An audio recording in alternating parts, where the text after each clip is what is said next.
right, so cognitive therapy, the main goal is cognitive restructuring. And this might be one of my favorite pictures from slides in this class. What a great picture for cognitive restructuring. The main goal in cognitive therapy. So if you remember with George Kelly, he's talking about the therapist helping the client to build more reality matching personal constructs to replace faulty ones, right? And with Albert Ellis, he's talking about the psychologist helping the client to build more rational beliefs. So cognitive restructuring, changing thought processes. I want you to think about that for a moment, because now we're talking about something pretty abstract. In other words, when we talked about behavioral kinds of ideas and therapies, we're talking about behaviors that we can see. We can witness them, right? We can record them, we can measure them. What about inside somebody's head, right? How, we're going to look at some great techniques for restructuring someone's thoughts. But how effective do you think that is? Okay? And the idea here is that this is an abstract construct. And so cognitive therapy works the very best with people who are really good at abstract thinking, who have high abstract thinking scores. And, as we talked about, no therapist is perfect for every client, but cognitive therapy in particular, very good for somebody who's got some skill in thinking in a more abstract way, that their score is average or higher. Oftentimes what we see are behavioral therapies and cognitive therapies combined, right? Particularly strong combination. But let's think about this abstract thinking. And this brings us now to questionnaire number 11. And in the title slot, you can put abstract versus concrete thinking. This is what you measured yourself on. And you can interpret this in the context of ASU student data. Okay. All right, so you've got an X score and a Y score, and what you're looking for is which one is the highest, right? Which one is the highest, X or Y? X is for concrete thinking. Okay, that's things you can touch or smell or taste or see or hear, right? And your Y score is for abstract thinking. Things, abstract things like justice or love, okay? More abstract things. They're not concrete. And here you can interpret that it's in context of ASU students. The percentage, so you already know which one is your high score, right? Abstract or concrete. But the percentage of ASU students who have the highest score on concrete is actually only 18%. So just under 20. The percentage who have the highest score in abstract is 71.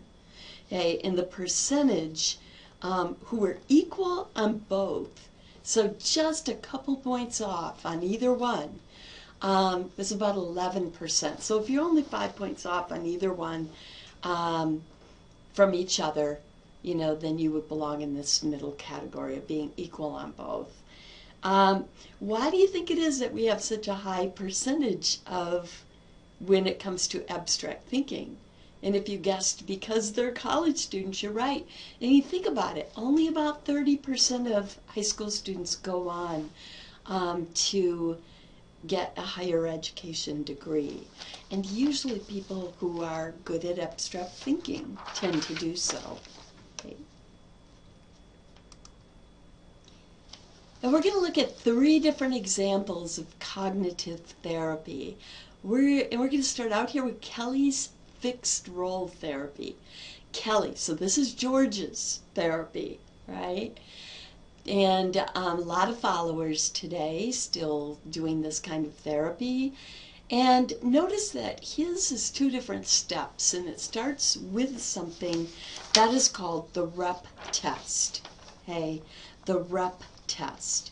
And the idea here is the very first thing that you need to do when you're doing George Kelly's kind of therapy with your client is you need to identify their faulty personal constructs.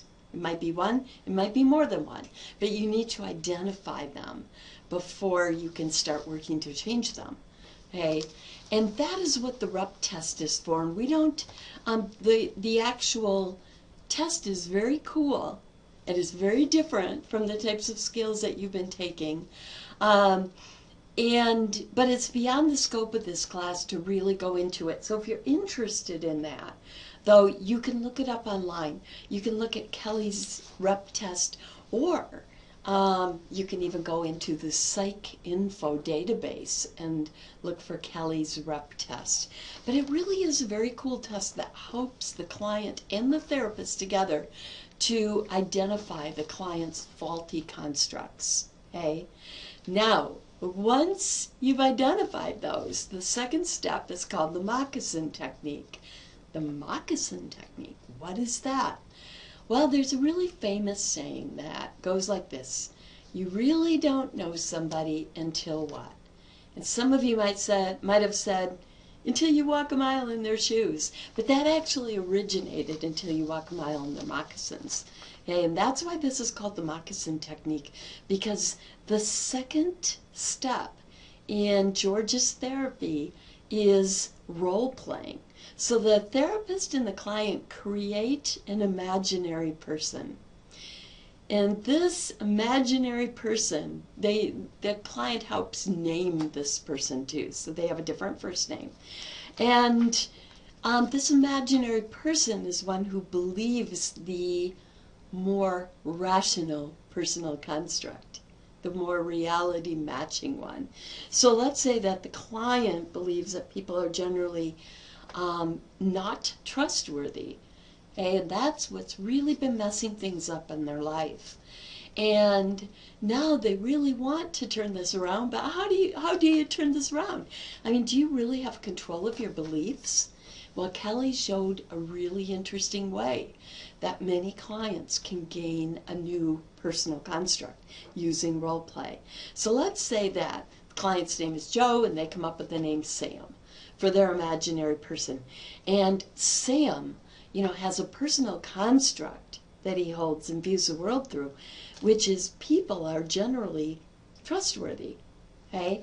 Now, the client's job is to play Sam, and the therapist's job is to play somebody else in very many different situations. So, for instance, a therapist might come up with a situation at work, okay, and particularly one that the client has found challenging, and then the client is playing Sam, somebody who's viewing this and experiencing this as somebody who believes that people are generally trustworthy. Now, you might have guessed that the client might have a tendency to start seeing things as Joe again, especially if they're really doing a good job of role-playing and the therapist is doing a good job of playing the other person, right? In which case, it's the therapist's job to confront them and to pull them back and say, wait, no, you're thinking about this and you're reacting like Joe would. How would Sam think about this? How would Sam react to this? Get it? And certainly the therapist would not stick to just situations at work. Because if, what happens is over time, after enough role play, the client can go out and try this in the real world with real situations. Okay? But if they've only learned it in one context, they're only going to have a chance of succeeding in that context. So the therapist is going to jump between like things at work and things at home, situations at home, and situations with friends, and situations in different hobby situations, situations at school, so on and so forth. Okay? And the idea is they build up to a point where the client can now get homework, to go out and to practice seeing things and experiencing things and reacting to them like Sam would, and come back and report on that. Okay? And particularly powerful. So this really has proved successful for a lot of clients and able to change the way they think, to restructure their thinking. Pretty cool, huh? All right.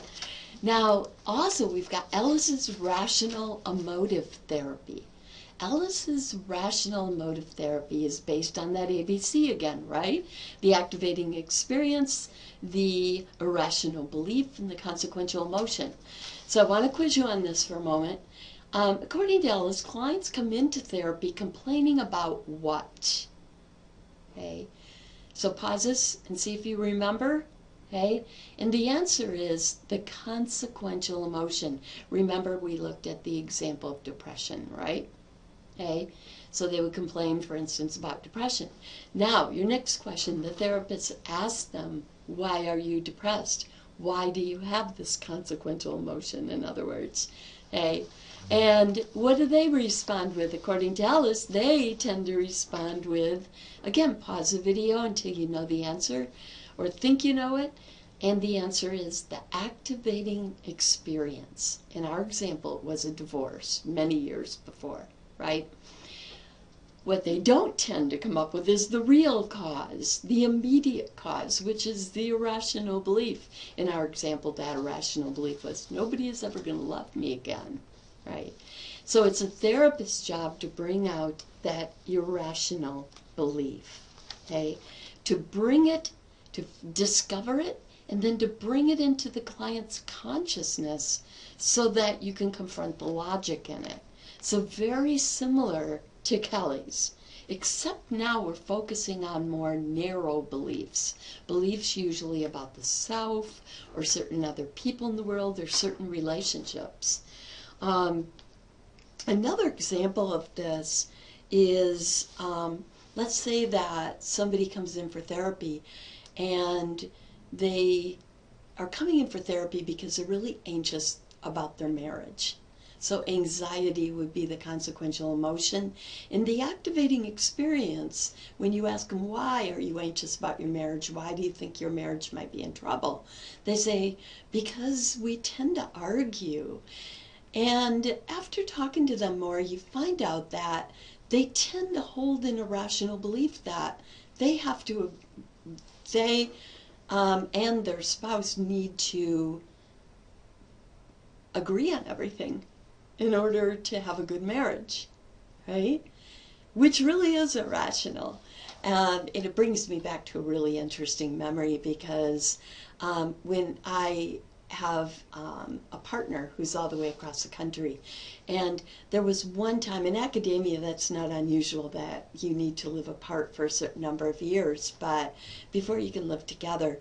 But we actually met when we were working on the same project, and so for a couple of years we got to live together, and we had a house in the neighborhood, and these years happened to cover a major presidential election, and we actually had two signs in our lawn, two very completely different signs, campaign signs for the presidency, and it really befuddled the neighbors. Hey, but we kind of got a kick out of it.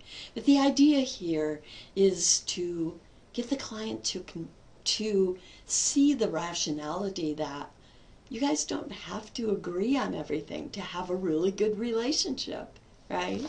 In fact, Ellis would encourage them to see the humor in it. And of course, responding with humor, as long as it's at themselves as a couple, or themselves in particular, and not at their partner, they're laughing with their partner, is certainly a much more functional reaction to happening to disagree on something, okay, than to become upset about it. So that's Ellis's rational emotive therapy, and remember that when he uses confrontation, he has a special technique with that. What is he going to use along with that to try to soften it? And if you guessed, remembered properly from the prior lecture segment? The answer to that is humor, right? Okay.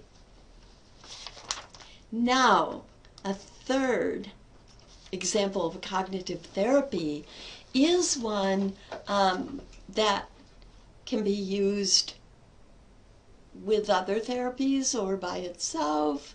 And it's a really popular one, so there are many therapists who kind of came up with this idea and using it even still today. And so you don't have a particular name of this one, but it's called self-instructional training. And the idea here is that we internal monologue all the time. In other words, what we mean by internal monologue is we talk to ourselves all the time. And oftentimes that self-talk, if people are having difficulties in their life and go to see a therapist, the therapist often finds that the self-talk is negative. Okay, so if you have a tendency, for instance, when you stub your toe, let's say on the coffee table in the middle of the living room, to say, I am so stupid, or something like that, okay, where you're attacking yourself. Again, the therapist first can really bring up and help to confront the rationality of that. I mean, you might be a little clumsy, maybe, okay, but what does your intelligence have to do with this, right? This is really negative self-talk. It's not going to help. And once, in Kelly and in Ellis's therapy, once those irrational beliefs or faulty self-constructs are identified, okay, you can give clients, help them come up with more positive internal monologues, okay, and give them little exercises to do, and it might be with certain triggers, like before each meal, or every morning when they wake up, and every night before they go to sleep, or it might be a trigger of certain times of the day if they have a structured schedule and they'll be aware of that. But certain triggers to actually say to themselves, they can say it out loud or they can say it in their head, but they can refute that irrational belief, for instance, with a rational one. Like, we have an awesome marriage and it doesn't matter if we don't agree about everything. If you've ever, for instance, seen somebody who's had little stickum notes, these little stickum notes all over the place, they might be on their bathroom mirror, they might be on the refrigerator door, and it might just say something like, I'm an awesome writer, okay? Then they may be working on getting rid of an irrational belief and replacing it with a more rational one about their writing skills in particular. Self-instructional training, internal monologues.